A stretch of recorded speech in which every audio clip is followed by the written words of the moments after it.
તો આપણે ગયા લેક્ચરમાં વિદ્યાર્થીઓ જે ટોપિકની ચર્ચા કરી હતી એ પ્રકાશ એટલે શું અને પ્રકાશના કેટલાક ગુણધર્મો અથવા પ્રકાશના કેટલાક આપણે સ્વરૂપો સમજ્યા. આજે આપણે એની થોડીક આગળ ચર્ચા કરવાની છે. પ્રકાશમાં સૌથી પહેલી આપણે ચર્ચા કરીએ તો પ્રકાશને જ્યારે એક માધ્યમમાંથી બીજા માધ્યમમાં પ્રવેશે ત્યારે એમાં ત્રણ પ્રકારની ઘટના જોવા મળે જેની આપણે ગયા લેક્ચરમાં ચર્ચા કરી: પરાવર્તન, વક્રીભવન અને વિવર્તન. પ્રકાશનું પરાવર્તન જ્યારે કોઈ ડીસી અથવા ચળકતી અપારદર્શક સપાટી હોય ત્યારે પ્રકાશનું પરાવર્તન સૌથી વધુ પ્રમાણમાં થતું હોય છે. આપણે એની નોંધ કરીએ. અપારદર્શક સપાટી લીસી અને ચળકાટ ધરાવતી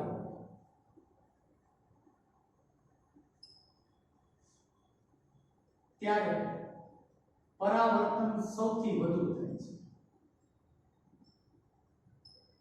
ઉદાહરણ તરીકે અરીસો, સમતલ અરીસો, જેમાં આપણે દરરોજ માથું ઓળાવતા હોય અથવા આપણો ચહેરો જોતા હોઈએ તો એ અરીસાની જે સપાટી છે એ એકદમ લીસી અને ચળકાટ ધરાવતી છે. એમાં મેક્સિમમ પરાવર્તન થાય. આ વધુમાં વધુ પરાવર્તન થતું હોવાથી આપણે આપણું સ્પષ્ટ પ્રતિબિંબ આપણે એ સમતલ અરીસામાં જોઈ શકતા હોઈએ છીએ. બીજી ઘટના થાય વક્રીભવન. તો જ્યારે કોઈ પારદર્શક સપાટી હોય અથવા પારદર્શક માધ્યમ જેમ કે પાણીનું માધ્યમ, ચોખ્ખું પાણી હોય એકદમ, અથવા આપણે વિચાર કરીએ તો હવાનું માધ્યમ, એવા જે પારદર્શક માધ્યમ હોય, પારદર્શક માધ્યમમાં સૌથી વધુ વક્રીભવન થતું હોય છે. પારદર્શક માધ્યમમાં સૌથી વધુ વક્રીભવન થાય છે.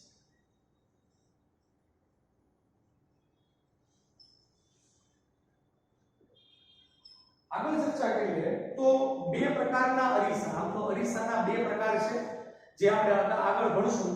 એક સમતલ અરીસો જેનો આપણે દરરોજ ઉપયોગ કરતા હોય, આપણા ઘરમાં હોય, અને બીજા ગોલીય અરીસા.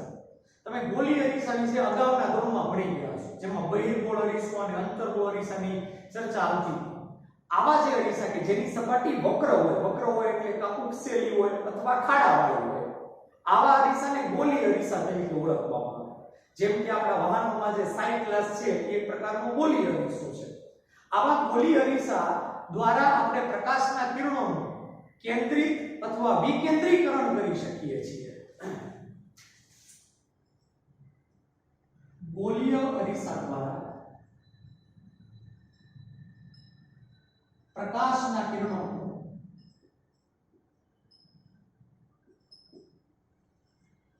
કેન્દ્રિત અને વિકેન્દ્રિત કરી શકીએ છીએ. હવે આપણે આ બે શબ્દો સમજવાની જરૂર છે: કેન્દ્રિત અને વિકેન્દ્રિત. કેન્દ્રિત એટલે પ્રકાશના કિરણો એ બધા અલગ અલગ દિશામાં અથવા આપણે અલગ અલગ હોય અને એ કોઈ એક બિંદુએ કેન્દ્રિત થાય.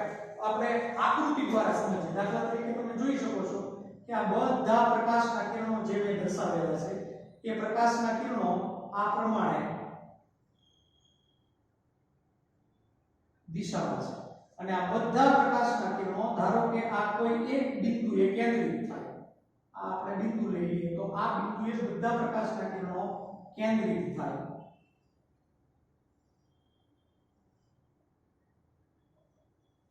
તો આને આપણે કહી શકીએ કેન્દ્રીકરણ. તો ગોલીય અરીસા વડે પ્રકાશના કિરણોનું આપણે કેન્દ્રીકરણ કરી શકીએ છીએ અને કેન્દ્રિત કરી શકીએ છીએ. વિકેન્દ્રીકરણ એટલે કેન્દ્રિત કિરણોમાંથી પ્રકાશના કિરણોને આપણે છૂટા પાડી શકીએ છીએ. દાખલા તરીકે પ્રકાશના કિરણો આ કેન્દ્રમાંથી આપાત થાય અને તમે જોઈ શકો છો કે બધા પ્રકાશના કિરણોનું વિકેન્દ્રીકરણ થાય છે. તો આ એક પ્રકારનું વિકેન્દ્રીકરણ છે. તો ગોલીય અરીસા એક એવો પ્રકારનું સાધન છે કે જેના દ્વારા પ્રકાશના કિરણોને આપણે કેન્દ્રિત પણ કરી શકીએ છીએ અને પ્રકાશના કિરણોને આપણે વિકેન્દ્રિત પણ કરી શકીએ છીએ. હવે કયા ગોલીય અરીસા વડે કેન્દ્રિત કે કયા ગોલીય અરીસા વડે વિકેન્દ્રિત કરી શકીએ એ આપણે આગળના ટોપિકમાં ભણશું. પણ હાલ પૂરતું આપણે આટલું સમજવાનું જરૂરી છે કે ગોલીય અરીસા દ્વારા પ્રકાશના કિરણોનું કેન્દ્રીકરણ અને વિકેન્દ્રીકરણ આપણે કરી શકીએ છીએ. તો આ આપણે જે બે ત્રણ બાબતોની ચર્ચા કરવાની હતી એ ચર્ચા કરી. હવે આજ આપણે જે ચર્ચા કરવાની છે એ છે પ્રકાશના પરાવર્તન. પ્રકાશનું પરાવર્તન. સૌથી પહેલા તો આપણે સમજવું પડે કે આ પ્રકાશનું પરાવર્તન કોને કહેવાય. કોઈ પણ પ્રકાશના કિરણો કે કોઈ અપારદર્શક સપાટી ઉપર આપાત થઈ અને એને અથડાઈને પાછા ફરે તો એને એક પ્રકારનું પ્રકાશનું પરાવર્તન કહેવાય. ઉદાહરણ તરીકે સામાન્ય આપણે ઉદાહરણ લઈએ. દાખલા તરીકે મારા હાથમાં ક્રિકેટ રમવાનો બોલ છે. આ ક્રિકેટ રમવાના બોલને હું દિવાલ તરફ ફેંકું છું. ધારો કે એ બોલને આપણે પ્રકાશના કિરણ તરીકે લઈએ તો પ્રકાશના જે કિરણો છે એટલે કે બોલ છે એ દિવાલ તરફ આપાત થાય છે. હવે આ બોલ એ દિવાલથી આર-પાર પસાર નહીં થાય પણ એ બોલ દિવાલને અથડાઈને પાછો ફરશે. એને અથડાઈને પાછો ફરે એ જ રીતે પ્રકાશના કિરણો પણ જ્યારે કોઈ અપારદર્શક સપાટી ઉપર આપાત થાય ત્યારે એને અથડાઈને પાછા ફરે. આ જે ઘટના છે એને પ્રકાશનું પરાવર્તન કહેવામાં આવે છે. પ્રકાશનું પરાવર્તન એટલે પ્રકાશના કિરણો એ અપારદર્શક સપાટી ઉપર આપાત થઈ તેને અથડાઈને પાછા ફરે એ ઘટનાને પ્રકાશનું પરાવર્તન કહેવામાં આવે છે. પ્રકાશના કિરણો અપારદર્શક સપાટી પરથી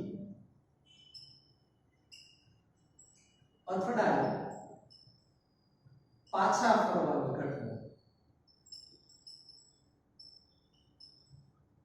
જેને પ્રકાશનું પરાવર્તન કહેવામાં આવે છે. પ્રકાશના પરાવર્તનને બે પ્રકારમાં વહેંચી શકાય છે. એના બે પ્રકાર છે. પહેલો પ્રકાર નિયમિત પરાવર્તન. સમજીએ આપણે આ નિયમિત પરાવર્તન કોને કહેવાય. દાખલા તરીકે આપણે એવી સપાટી વિચારીએ કે જે એકદમ લીસી હોય અને ચળકાટ વાળી હોય. આવી સપાટી દાખલા તરીકે આપણે અરીસાની સપાટી વિચારી શકીએ. સમતલ અરીસાની સપાટી એકદમ લીસી અને ચળકાટ વાળી હોય. દાખલા તરીકે આ લીસી અને ચળકાટ વાળી સપાટી છે. પરાવર્તન અપારદર્શક સપાટી ઉપરથી થાય એટલે આપણે આ સપાટીને અપારદર્શક દર્શાવવી હોય તો એના નીચેના ભાગમાં આવા આડા લીટા દોરવાના જે દર્શાવે છે કે આ સપાટી અપારદર્શક છે. તો આવી સમતલ લીસી અપારદર્શક સપાટી ઉપર ધારો કે આ પ્રકાશનું કોઈ એક કિરણ આપાત થાય છે. આ કિરણ આપાત થાય છે. જે કિરણ આપાત થાય એને આપાત કિરણ કહેવામાં આવે. દાખલા તરીકે એવું એક નહીં આવા બીજા ઘણા બધા કિરણોને આપણે આપાત કહી શકીએ. આ બધા આપાત કિરણો છે. આ આપાત કિરણો આ લીસી સપાટી જે અપારદર્શક છે એટલે એને અથડાઈને પાછા ફરશે. હવે આ કિરણો અથડાઈને કઈ દિશામાં પાછા ફરે છે એની પેટર્ન જુઓ તમે.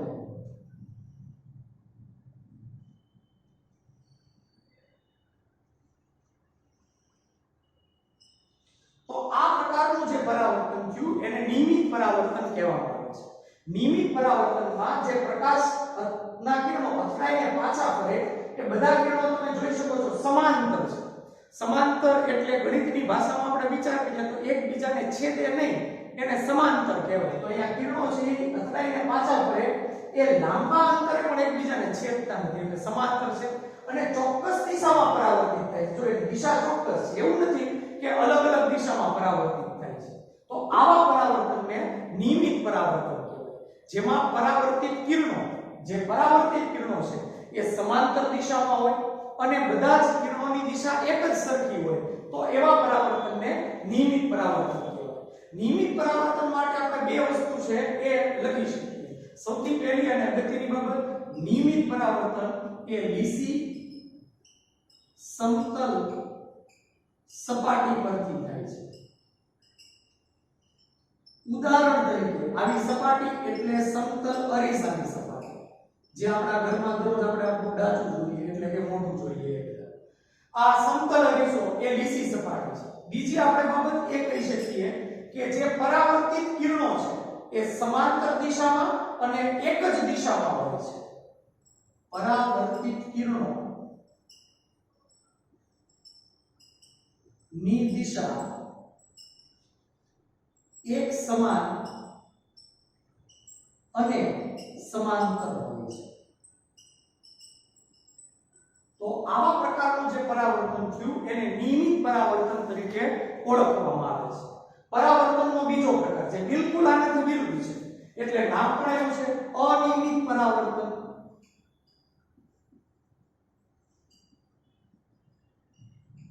સમજ્યા અનિયમિત પરાવર્તન.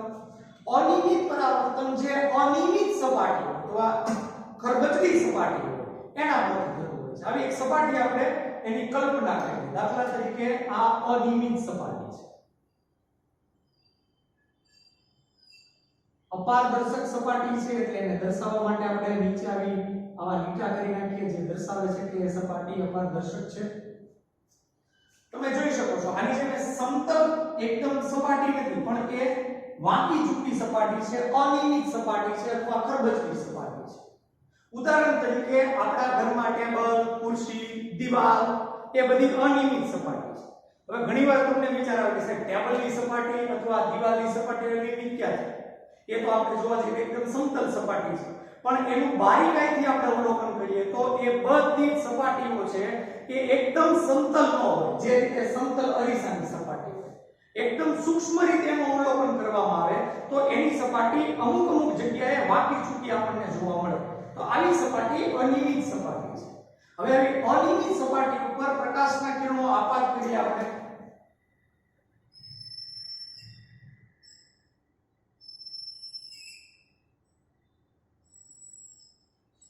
આ અનિયમિત સપાટી પર પ્રકાશના કિરણો આપાત થાય છે. હવે આ પ્રકાશના કિરણો આપાત થયા પછી એનું પરાવર્તન થશે. પ્રકાશના કિરણોનું જે પરાવર્તન છે એ બિલકુલ નિયમિત પરાવર્તનથી તમે જોઈ શકો છો અલગ પ્રકારનું પરાવર્તન છે. તમે જુઓ તો પ્રકાશના કિરણો છે એ સમાંતર દિશામાં તો છે જ નહીં, કે આનીથી આપણે સમજી શકીએ છીએ. અને બધા કિરણોની દિશા એક સમાન છે ને.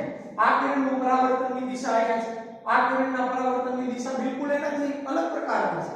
આ કિરણના પરાવર્તનની દિશા અલગ છે. એટલે અનિયમિત પરાવર્તનમાં પરાવર્તિત કિરણોની દિશા એક સમાન હોતી નથી.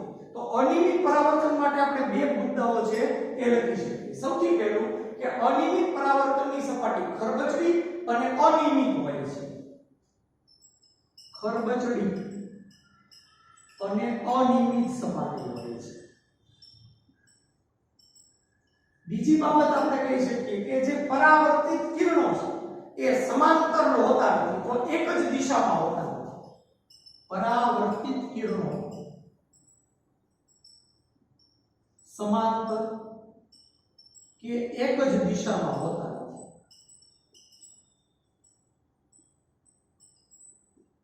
તો આવા પ્રકારના પરાવર્તનને અનિયમિત પરાવર્તન કહી શકીએ. ઉદાહરણ પણ આપણે એમાં લખી શકીએ. દાખલા તરીકે પુસ્તક, ટેબલ, દીવાલ જેના પર આપણું પ્રતિબિંબ ન રચાય એ લગભગ બધી સપાટી અનિયમિત પરાવર્તન કરતી હોય. તો આ પ્રકારે પરાવર્તનના આપણે બે પ્રકાર છે સમજી શકીએ છીએ. પરાવર્તન એ પ્રકાશની એવી ઘટના છે કે જે ચોક્કસ રીતે થતી હોય છે અને વૈજ્ઞાનિકોએ એના માટેના કેટલાક નિયમો આપેલા છે. પણ નિયમો જે વૈજ્ઞાનિકો આપેલા છે આમના આપણે સમજવાના નથી. એના માટે આપણે ઉદાહરણથી આપણે નિયમો ભણશું. સૌથી પહેલા તો આપણે એના માટે એક આકૃતિ દ્વારા બે વ્યાખ્યાઓ ભણવાની છે. સમજીએ આપણે.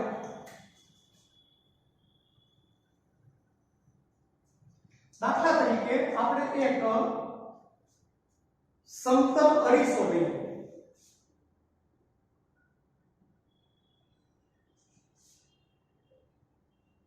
આ સમતલ અરીસો છે. ધારો કે આ સમતલ અરીસાની પરાવર્તક સપાટી વિચારીએ અથવા કોઈ પણ આપણે અપારદર્શક સપાટી વિચારીએ. સમતલ અરીસો અને એની અપારદર્શક સપાટી લીસી સપાટી છે એ આપણે સમજી શકીએ. હવે આ જે સમતલ અરીસાની સપાટી છે જે અપારદર્શક સપાટી એના ઉપર આપણે કિરણ છે એ આપાત કરીએ. એ આ આપાત કિરણ, જે કિરણ આપાત થાય એને આપણે કહીએ છીએ અહીંયા આપાત કિરણ. આ આપાત કિરણ જે સપાટીના જે બિંદુ ઉપર આપાત થાય છે, આ બિંદુ ઉપર આપાત થાય છે ત્યાં આપણે એક લંબ દોરી નાખીએ. હોતો નથી લંબ, પણ આપણે લંબ છે એમ વિચારવાનું છે. આ આપણે આપાત સપાટીના કોઈ એક બિંદુ ઉપર દોરેલો લંબ છે.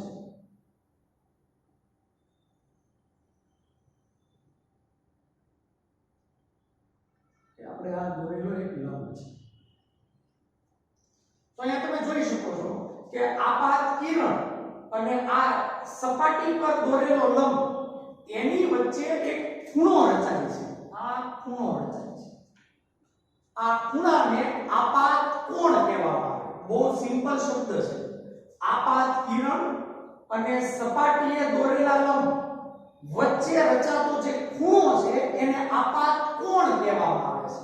આપાત કોણને I વડે દર્શાવવામાં આવે. એટલે અહીંયા તો હું I કરી નાખું. જે દર્શાવે છે એ આપાત કોણ છે. તો સૌથી પહેલા આપણે એક આ વ્યાખ્યા લખીને કે આપાત કોણની વ્યાખ્યા. આપાત કોણ એટલે I. આપાત કિરણ અને સપાટી પર દોરેલા લંબ વચ્ચેનો ખૂણો એને આપાત કોણ કહીએ. ઓકે, હવે કિરણ અહીંયા આગળ ચોંટી તો જવાનું નથી. સપાટી અપારદર્શક છે એટલે એને અથડાઈને પાછું ફરશે, જેને આપણે પરાવર્તન કહીએ છીએ. એટલે આ કિરણ છે એ એને અથડાઈને પાછું ફરે છે. તો આપણે આ કિરણ અથડાઈને પાછું ફરે એટલે આ જે આપણે દોરીએ એ પરાવર્તન કિરણ છે. પરાવર્તન છે. આને આપણે કહી દઈએ પરાવર્તિત કિરણ. તમે જોઈ શકો છો કે પરાવર્તિત કિરણ અને લંબ એની વચ્ચે પણ ખૂણો રચાય છે. આ ખૂણો પરાવર્તિત કિરણ અને લંબ વચ્ચેનો ખૂણો, એ ખૂણાને પરાવર્તન કોણ કહેવામાં આવે છે. પરાવર્તન કોણને સ્મોલ r વડે દર્શાવી શકાય. તો બીજી વ્યાખ્યા આપણે એને લઈ શકીએ છીએ પરાવર્તન કોણ એટલે કે સ્મોલ r. બે વચ્ચે માત્ર એક શબ્દનો ફેર છે. બેમાં લંબ તો આવે જ છે.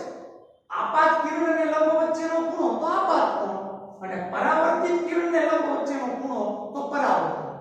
કયું કિરણ અને લંબ લઈએ છે એના આધારે ખૂણાનું નામ છે એ આપણે આપી શકીએ. વ્યાખ્યા લખી નાખો. પરાવર્તિત કિરણ અને સપાટી પર દોરેલા લંબ વચ્ચેનો ખૂણો.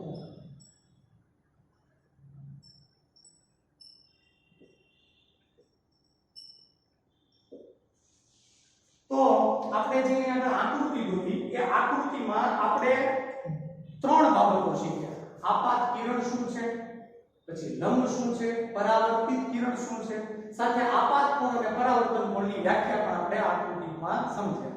હવે આપણે જે મુદ્દો સમજવાનો છે એ છે પરાવર્તનના નિયમોની ચર્ચા કરવાની છે. આ આકૃતિ ઉપરથી આપણે પરાવર્તનના નિયમો છે એ સમજવાના છે. પરાવર્તનના નિયમો.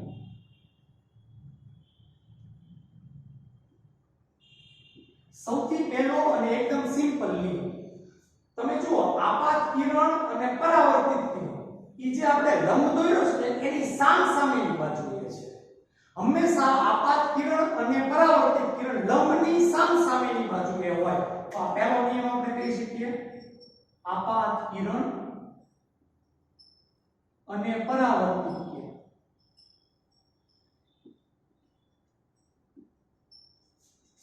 લંબની સામસામે. બીજી વાત, વૈજ્ઞાનિકોએ આવા અસંખ્ય પ્રયોગ કર્યા અને આવા પ્રયોગો તમે ઘરે પણ કરી શકો. આ પ્રયોગ દ્વારા એ માનવું પડે કે જે આપાત કોણ છે એટલે કે સ્મોલ r અને પરાવર્તન કોણ છે સ્મોલ r એ હંમેશા સમાન હોય છે. બીજો નિયમ આપણે લખી શકીએ આપાત કોણ એટલે કે સ્મોલ i અને પરાવર્તન કોણ એટલે કે સ્મોલ r એ બંને હંમેશા સમાન હોય છે. સપાટી ભલે ગમે તે હોય, પરાવર્તન ભલે ગમે તે હોય, પણ આપાત કોણ અને પરાવર્તન કોણ હંમેશા સમાન હોય છે. તો ખાસ એ બાબત પણ આપણે અહીંયા ધ્યાનમાં લેવા જેવી છે. તમે નિયમિત પરાવર્તન કરો કે અનિયમિત પરાવર્તન કરો, ગમે તે સપાટી લ્યો, હંમેશા એના માટે આપાત કોણ અને પરાવર્તન કોણ સમાન હોય છે. ત્રીજી બાબત આપણે એમાં લખી શકીએ, ત્રીજો નિયમ, આ જે આપાત કિરણ, પરાવર્તિત કિરણ અને અલંબ, આ જે ત્રણ બાબતો છે એ એક જ સમતલમાં આવેલા છે. કઈ રીતે તમે જો, દાખલા તરીકે આ આપાત કિરણ, લંબ અને પરાવર્તિત કિરણ માટે આપણે કહીએ તો દાખલા તરીકે એક બીજું સમતલ વિચારીએ તો એક જ સમતલમાં આવે, તમે જોઈ શકો છો. આપણે કોઈ એક સમતલ અથવા કાગળ લઈએ તો એમાં જ આપાત કિરણ છે, એમાં જ લંબ છે અને એમાં જ પરાવર્તિત કિરણ છે. એમ નહીં કે સાઈડમાંથી બહાર નીકળે છે, તો આ સમતલમાં જ છે. એટલે આ ત્રીજું પરાવર્તનનો નિયમ આમાં એ પણ લખી શકીએ, આપાત કિરણ, પરાવર્તિત કિરણ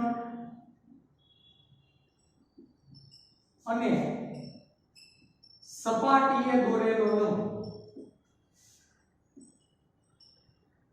એક જ સમતલમાં હોય છે.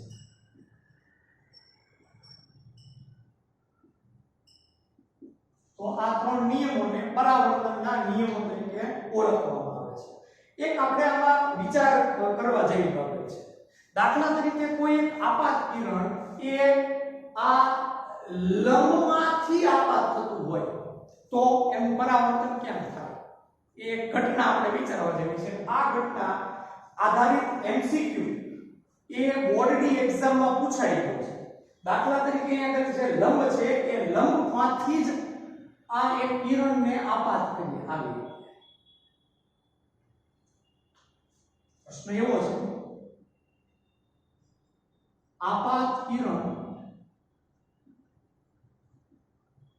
લંબ સ્વરૂપે આપાત થાય તો એનું પરાવર્તન કેમ થાય? જ્યારે કોઈ કિરણ લંબ સ્વરૂપે અથવા લંબ રૂપે અથવા લંબમાંથી આપાત થાય ત્યારે એનું પરાવર્તન પણ લંબમાંથી જ થાય. એટલે એની એ જ દિશામાં એનું પરાવર્તન થાય. પરાવર્તન લંબ સ્વરૂપે થાય છે. તો એનો અર્થ એમ થયો કે આપાત કિરણ અને લંબ એની વચ્ચે કોઈ ખૂણો નથી રચાતો, એટલે ખૂણો 0 છે. એ જ રીતે પરાવર્તિત કિરણ પણ એવું જ છે અને લંબ એ પણ એની વચ્ચે પણ કોઈ ખૂણો નથી રચાતો, એટલે કે આના પરથી આપણે એમ કહી શકીએ કે આપાત કોણ I અને પરાવર્તન કોણ R એ આવી સ્થિતિમાં શૂન્ય હોય છે. તો બે આમાંથી પ્રશ્નો પૂછાઈ શકે, SQ અથવા MCQ. જ્યારે કોઈ કિરણ લંબ સ્વરૂપે આપાત થાય ત્યારે એનું પરાવર્તન કઈ દિશામાં થાય? તો એનું પરાવર્તન લંબ સ્વરૂપે જ થાય. બીજો પ્રશ્ન એમ કહી શકાય કે આપાત કિરણ જો લંબ સ્વરૂપે હોય તો આપાત કોણ અને પરાવર્તન કોણ કેટલો? તો એમાં આપાત કોણ અને પરાવર્તન કોણ શૂન્ય હોય છે. આ કિસ્સામાં આપણે આ વસ્તુ કહી શકીએ. તો આજે જે આપણે ટોપિક લીધો એ ટોપિકમાં આપણે આજે ત્રણ બાબતો શીખ્યા. એક તો આ કેટલીક અગત્યની બાબતો, ગોલીય અરીસા વડે પ્રકાશના કિરણોનું કેન્દ્રીકરણ અને વિકેન્દ્રીકરણ કઈ રીતે થતું હોય, પ્રકાશનું પરાવર્તન એના બે પ્રકારો સમજ્યા, સાથે આપણે પ્રકાશના પરાવર્તનના નિયમો, આપાત કોણ અને પરાવર્તન કોણની વ્યાખ્યા સાથે સમજ મેળવી. તો અહીં સુધી રાખીએ. પરાવર્તન વિશે આપણે આગળ ડિટેલમાં થોડી આગળના લેક્ચરમાં ચર્ચા કરીશું.